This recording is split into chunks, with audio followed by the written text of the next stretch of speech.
नमस्कार, teaching with Gauri sir YouTube channel में आपका स्वागत है। आज हम कक्षा 7 की संस्कृत का 7वां पाठ त्रिवर्ण ध्वज का अध्ययन करेंगे। इसमें पाठ का भावार्थ सहित प्रश्नोत्तर हल करेंगे। इसमें पाठ का भावार्थ करते हैं। केचन बालिकाश्च स्वतंत्रता दिवसस्य ध्वजारोहण समारोहे सोत्साहं गच्छन्तः परस्परं संलपन्ति। तो कुछ बालक और बालिकाएं स्वतंत्रता दिवस समारोह के ध्वजारोहण समारोह में उत्साह से जा रहे थे और परस्पर बातें कर रहे थे। तो इसमें सबसे पहले देवेश है, वो कहता है अद्य स्वतंत्रता दिवस है, आज स्वतंत्रता दिवस है। अस्माकं विद्यालयस्य प्राचार्य ध्वजारोहणं करिष्यति, हमारे विद्यालय के जो प्रधानाचार्य है वो ध्वजारोहण करेंगे। छात्राः सांस्कृतिक कार्यक्रमान् प्रस्तोष्यन्ति, छात्र सांस्कृतिक कार्यक्रम प्रस्तुत करेंगे। अन्ते च मोदकानि मिलिष्यन्ति, और अंत में मोदक मिलेंगे, यानी मिष्टान का वितरण होगा, मिष्टान प्राप्त करेंगे। तो डेविड कहता है सूचे, ये सूची जानासी तुम जानती हो। अस्माकं ध्वज कीदृश, हमारा ध्वज है वो कैसा है। तो सूची कहती है अस्माकं देशस्य ध्वज त्रिवर्ण इति, हमारा देश का ध्वज है वो तिरंगा है। सलीम कहता है रुचे अयम त्रिवर्णम कथम, यह तिरंगा, ये 3 रंग कौन कौन से हैं। तो रुचि कहती है अस्मिन् ध्वजे त्रय वर्णा सन्ति, कि इस ध्वज में 3 रंग है। अतः त्रिवर्ण, अतः इसको तिरंगा कहते हैं। किम त्वम एतेषां वर्णानां नामानि जानासि, क्या तुम इन तीनों के वर्णों के नाम जानते हो। तो सलीम कहता है अरे केसर वर्ण, केसरिया रंग, श्वेत सफ़ेद, हरित और हरित और हरा, एते त्रय वर्णा सन्ति, ये 3 रंग हैं। देवेश कहता है अस्माकं ध्वजे एते त्रय वर्णा किम सूचयन्ति, कि हमारे देश ध्वज का जो ये 3 रंग है वो क्या सूचित करते हैं।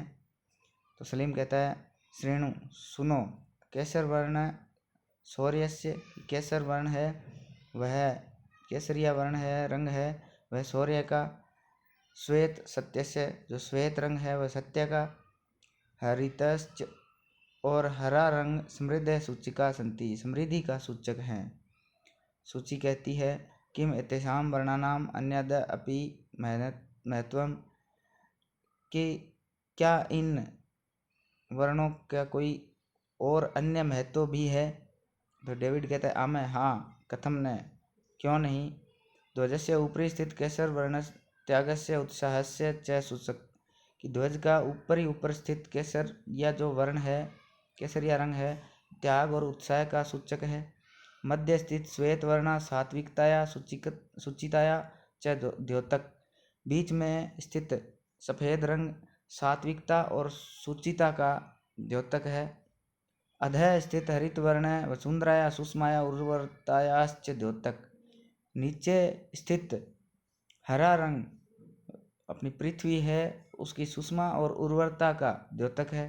तेजिंदर कहता है सूचे ध्वजस्य मध्य एकम नीलवर्णम चक्र वर्तते, की सूची ध्वज के मध्य में एक नीले रंग का चक्र भी है।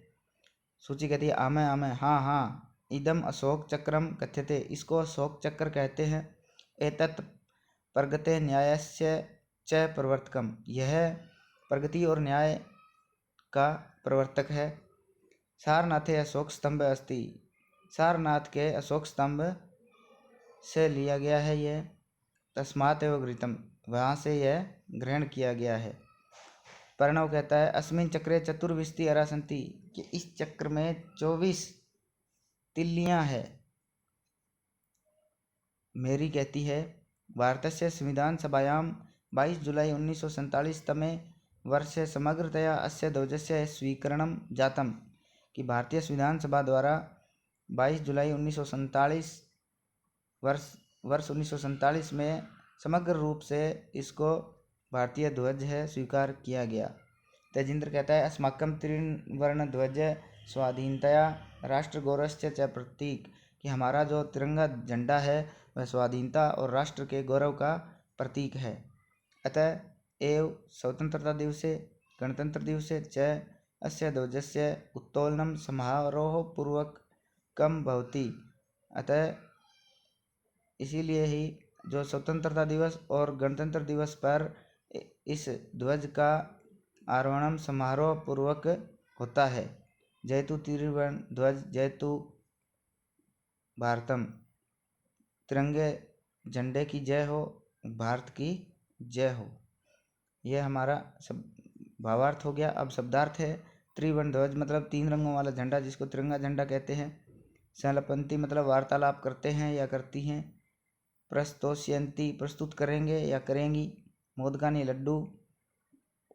ऊर्जस्विताया ऊर्जा की। अरा तिलियाँ। और उत्तोलनम ऊपर उठाना या फहराना। अब इसके अभ्यास प्रश्न आते हैं। इसमें पहला प्रश्न दिया गया है, शुद्ध कथनस्य समक्षम आमय अशुद्ध कथनस्य समक्षम न इति लिखत, कि शुद्ध शब्द के समक्ष आमय हाँ लिखना और जो गलत कथन है उनके सामने न लिखना है। तो अस्माकम राष्ट्रस्य ध्वजे त्रय वर्णा सन्ति, तो इस ये सही है, तो आमय लिखेंगे।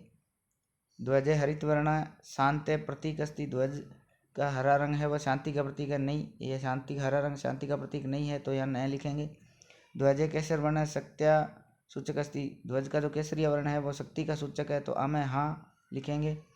चक्रे 30 अरा सन्ति, चक्र में 30 तिलियाँ हैं, तो नहीं, तो यहाँ न लिखेंगे। चक्रम प्रगते द्योतम, ये चक्र है प्रगति का द्योतक सूचक है, तो आमय हाँ लिखेंगे। अधोलिखितेषु पदेषु प्रयुक्तम विभक्त्यानां वचनं च लिखत, जो नीचे लिखे गए शब्द है पद है इनकी विभक्तियाँ और वचन लिखना है। जैसे कि त्राणायाम लिखा हुआ है, तो इसमें षष्ठी विभक्ति बहुवचन है। इसी तरह समृद्धि है, ये षष्ठी विभक्ति आएगी, इसमें एक वचन आएगा, तो यहाँ लिखेंगे। इसके बाद वर्णानाम है, तो वर्णानाम में षष्ठी विभक्ति और ये बहुवचन है। इसके बाद उत्साहस्य है, तो षष्ठी विभक्ति एक वचन का है ये। नागरिके है तृतीय विभक्ति, यहाँ लिखेंगे और वचन बहुवचन लिखेंगे। सात्विकताया है, तो षष्ठी विभक्ति है और एक वचन हम लिखेंगे। प्राणानाम है, तो षष्ठी विभक्ति बहुवचन लिखेंगे। सभायाम है, तो सप्तमी विभक्ति और एक वचन लिखेंगे। इसके बाद एक पदेन उत्तरतः, एक पद में उत्तर देना है, तो अस्माकम ध्वजे कति वर्णा सन्ति, तो त्रयवर्णा 3 वर्ण है, तो त्रयवर्णा लिखेंगे। फिर है त्रिवर्ण ध्वजे शक्त्या सूचक कै वर्ण, कि 3 तिरंगे जो ध्वज है तिरंगा है उसमें शक्ति का सूचक कौन है, तो केसर वर्णा है, तो केसर वर्णा लिखेंगे। उसके बाद अशोक चक्र से कस्य द्योतकम अस्ति, गए वाला प्रश्न है कि अशोक चक्र है वो किसका द्योतक सूचक है, तो प्रगते तथा न्यायस्य, तो प्रगति और न्याय का सूचक है, तो यहाँ लिखेंगे प्रगते तथा न्यायस्य। त्रिवर्ण ध्वज कस्य प्रतीक, तिरंगा झंडा किसका प्रतीक था, स्वाधीनता और राष्ट्र गौरवस्य च, स्वाधीनता और राष्ट्र गौरव का प्रतीक है, तो यहाँ लिखेंगे। फिर है एक वाक्यान उत्तरतः, अस्माकम ध्वजस्य श्वेत वर्ण कस्य सूचक अस्ति, हमारे ध्वज का जो सफ़ेद रंग है वो किसका सूचक है, तो अस्माकम ध्वजस्य श्वेत वर्ण सात्विकताया शुचिताया च सूचक अस्ति, सात्विकता और शुचिता सूचक है, यहाँ लिखेंगे। इसके बाद 6 नंबर प्रश्न है, अशोक स्तंभ कुत्र अस्ति, अशोक स्तंभ कहाँ है, तो अशोक स्तंभ सारनाथे अस्ति, सारनाथ में है। गए वाला प्रश्न है, त्रिवर्ण ध्वजस्य उत्तोलनम कदा भवति, कब फहराया जाता है, तो त्रिवर्ण ध्वज उत्तोलनम गणतंत्र दिवस है स्वतंत्रता दिवस च भवति, गणतंत्र दिवस और स्वतंत्रता दिवस पर होता है। अशोक चक्र कति अरा सन्ति, गए वाला प्रश्न, अशोक चक्र कितने चक्र हैं, तो अशोक चक्र चतुर्विंशति अरा सन्ति, 24 तिलियाँ है, यहाँ लिखेंगे। 5वां प्रश्न है, दो लिखितेषु वाक्य रेखांकित पदानि आधारित प्रश्न निर्माण करो, जो रेखांकित शब्द है इनके आधार पर प्रश्न निर्माण करना है। अस्माकम त्रिवर्ण ध्वज विश्व विजयी भवत, तो यहाँ त्रिवर्ण ध्वज की जगह लिखना है, तो यहाँ प्रश्न सूचक शब्द कै लिखेंगे। अस्माकम कै विजयी भवत, किसकी विजय हो, तो हमारे तिरंगे झंडे की जय हो, तो यहाँ पर कै आ जाएगा। ख है स्वधर्मात् प्रमादम वयम न कुर्याम, अपने धर्म के लिए हमें प्रमाद नहीं करना चाहिए, तो किसके लिए नहीं करना चाहिए, ये आना चाहिए, तो स्वधर्मात् किम वयम न कुर्याम, हम प्रमादम की जगह किम लिखेंगे। एतत् सर्वम अस्माकम नेतॄणां सद्बुद्धे सत्फलम, यह हमारा जो ये सब हमारे नेताओं की सद्बुद्धि का सत्फल है, तो यहाँ लिखेंगे एतत् सर्वम अस्माकम नेतॄणां के सत्फलम, सद्बुद्धे की जगह के आ जाएगा। गए वाला प्रश्न है, शत्रुणाम समक्षम विजयी विजय सुनिश्चित भवेत्। शत्रुओं के समक्ष विजय हमारी सुनिश्चित होती है, तो यहाँ शत्रुणाम की जगह आ जाएगा कस्य समक्षम विजय सुनिश्चित भवेत्, किसके समक्ष हमारी जो विजय है सुनिश्चित होती है। इसके बाद छठा प्रश्न है, उदाहरणम समुचित पदानी रिक्त स्थानी पूरे। समुचित जो सही इसमें विभक्ति आनी है, वचन जो वो लिखना है। तो इसमें जैसे शब्द दिया है पट्टिका, तो षष्ठी विभक्ति है पट्टिकाया है, पट्टिकयो है द्विवचन, बहुवचन पट्टिका नाम है। इसी तरह शिखी अग्निशिखा है, तो सप्तमी विभक्ति इसकी करनी है, तो अग्निशिखायाम अग्निशिखयो अग्निशिखासु। सभा है, इसकी चतुर्थी विभक्ति है, तो सभाए सभा सभाभ्याम सभाभे। अहिंसा दिया हुआ है, तो द्वितीय विभक्ति है अहिंसाम अहिंसे अहिंसा, यहाँ लिखेंगे। सफलता है, तो पंचमी विभक्ति सफलताया सफलताभ्याम सफलताभ्य, ये यहाँ लिखेंगे।